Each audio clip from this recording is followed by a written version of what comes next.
had once more swept round the mountain to attack us, but it was too late. And on seeing that we were reinforced, they turned silently away, and only their dead and a few wounded were left with us.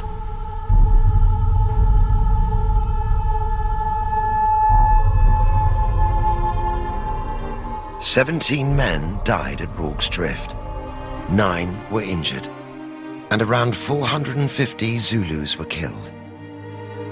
7 Victoria Crosses were awarded to the 24th Regiment of Foot. At Rorke's Drift, more bravery awards were given to a regiment than any other battle in British military history. British Prime Minister Benjamin Disraeli described its defence as one of the proudest moments of the British Empire.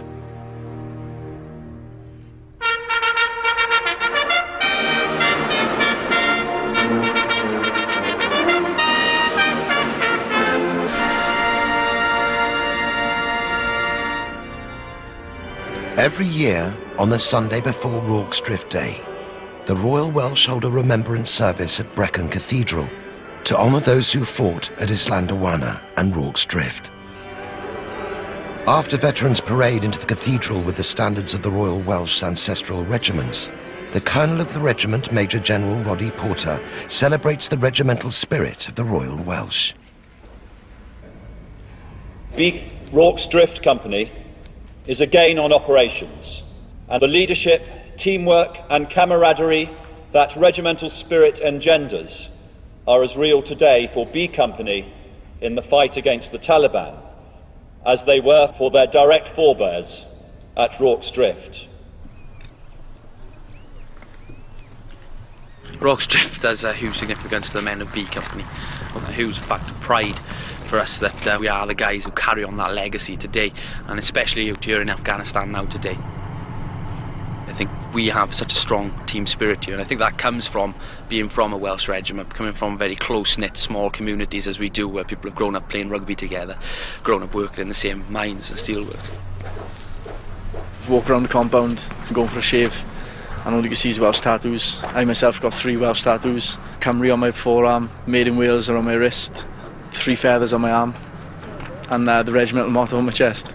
I got a Welsh ring on, support the Royal Welsh band. You know, everybody's proud to be Welsh.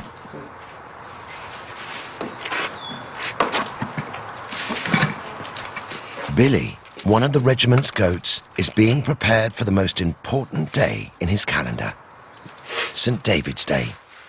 At the moment I'm washing him down with lavender shampoo, so it just helps calm him down and get any stains off him. He's quite relaxed at the minute, and hopefully tomorrow will be the same. He'll be able to perform well, but obviously he'll have his off days. The regimental goat is a tradition that dates back to 1775. According to legend, a wild goat wandered onto the battlefield and led a victorious charge against the enemy. Goats have had honorary ranks in the regiment ever since. Billy's had this role since he was about 3 months old. He came here as a kid, really. He's now become a Lance Corporal, so he's getting on in the world, further in his career. So let's see how far he can get.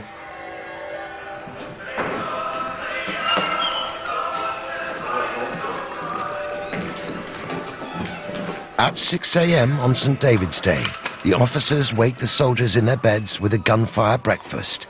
It's tea laced with rum, a tradition that goes back to World War I. Wakey, wakey, hands up, sneaky. Here we go. Oh, there it is. Oh, no. Oh, God. Looking beautiful as ever. Cheers, sir. Thank you. Gunfire is a tradition that we do every St David's Day. It takes us back to the days in the trenches when the soldiers were given breakfast at gunfire. You had the rounds going over their heads every morning at first light, and the officers would feed the soldiers, and they'd feed them basically anything they could find, but mainly it was rum and tea. So we try and keep in tradition and do it every time, every St David's Day. Nice. Yeah. They don't like it at all. It's not very nice to be woken up at 6 in the morning and have rum and tea shoved down your face. What time did you get in last night?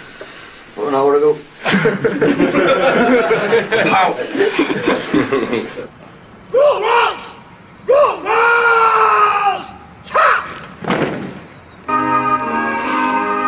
Right, the hymn, Cymrantha.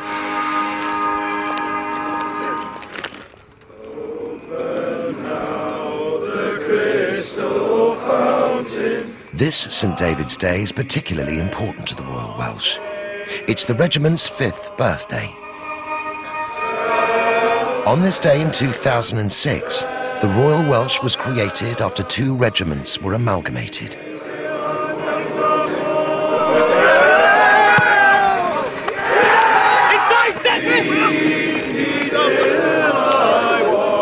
The regiments celebrate with a fiercely competitive rugby tournament.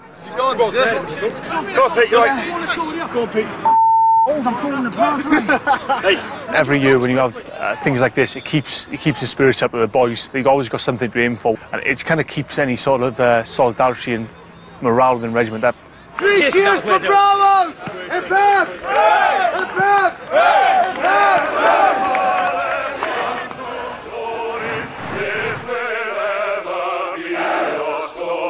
In the film Zulu, B Company is bound together and sustained by its Welsh spirit. The soldiers try to drown out the Zulu war chants by singing the Welsh hymn, Men of Harlech.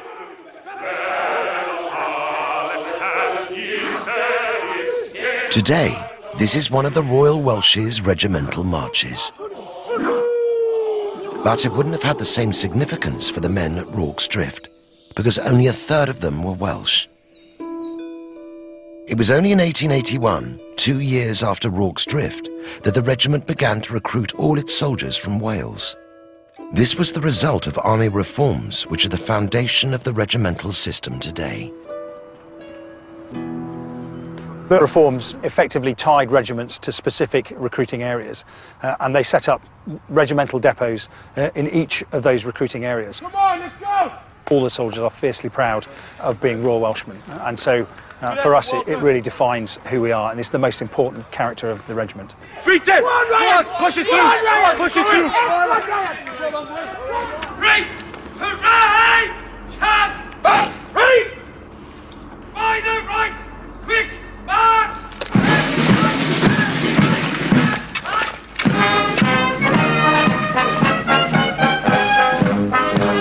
Lance Corporal Billy is leading the officers to one of their greatest challenges of the year.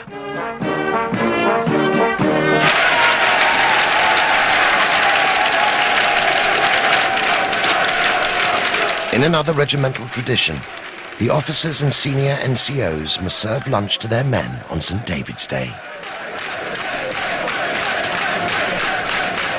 This is the most celebrated day on the calendar for us, the Royal Welsh. It's a very good day. As you can see, the lads, they get a lot of stick all year round, and the dinner is their opportunity to give us a bit of stick. It's a change. We work hard for them all year, and now obviously they serve us. When you hear them banging on the tables, it's quite a little bit intimidating at first, but yeah, it's good fun. Good fun. Good to see them all kicking off. After the meal, Lance Corporal Billy makes his entrance.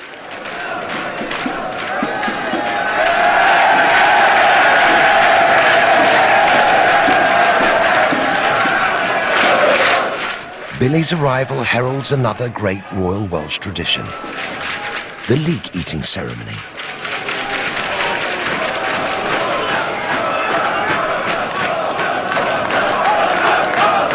The newest recruits are challenged to eat a raw leek and drink from what's known as the battalion's loving cup.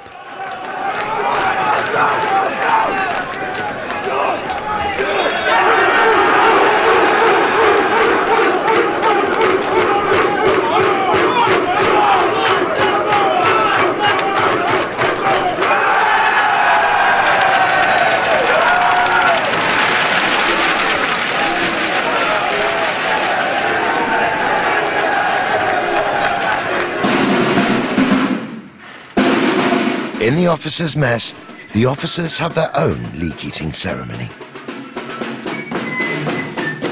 Second Lieutenant Liam Maguire is taking part for the first time. I've heard rumours that they're going to lace it with a chilli and some other spicy things, so it should be quite fun.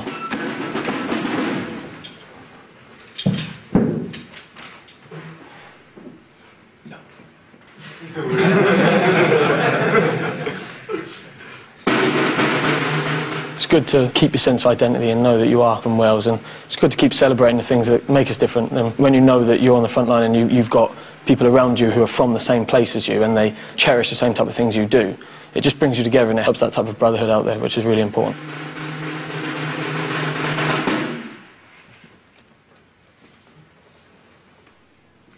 Anson David.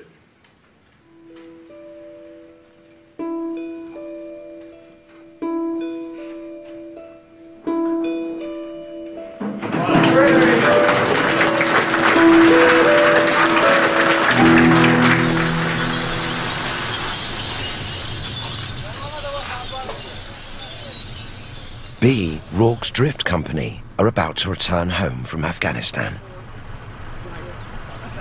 Good. It's been a quiet journey so far. Security on the route good. We've got 8 or 9 days left out of 7-month tour. I'm looking forward to getting back to Wales. All the guys here. Thankfully for us, thus far in the 2 months we've been here, we haven't had any instances of hijacking or IEDs on this route. So far so good. It's been a good 6 months, 7 months on this tour.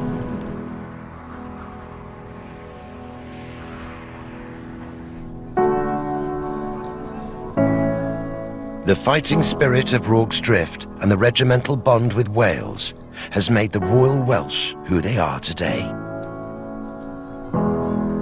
We do rely on each other here, and I'm confident that if we were ever unfortunate enough to be put in a situation where we did have hordes and hordes of enemy forces running up the ramparts there, I think we could stick together and we could pull through and get through that.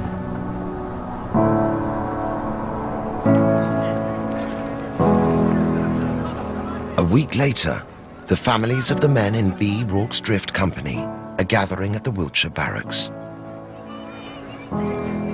This will be the first time they have seen the soldiers for 6 months.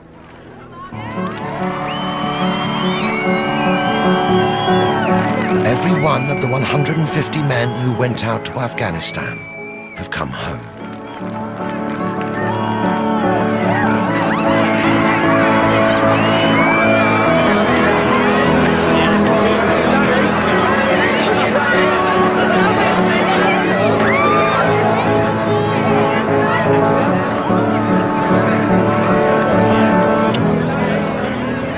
The Welsh are nuts, to be fair, they're all nuts, and I couldn't see myself in another battalion having the same atmosphere and, you know, with each other. It's amazing, you know, a cracking bunch of lads. As a Welshman, to serve with the Royal Welsh in Afghanistan is a great thing, and to obviously bring all my men back is one of the greatest feelings a man can have. I mean, just marching up there, I had tears in my eyes, so, you know, feelings, we're home, we're all safe. That's all that matters, really.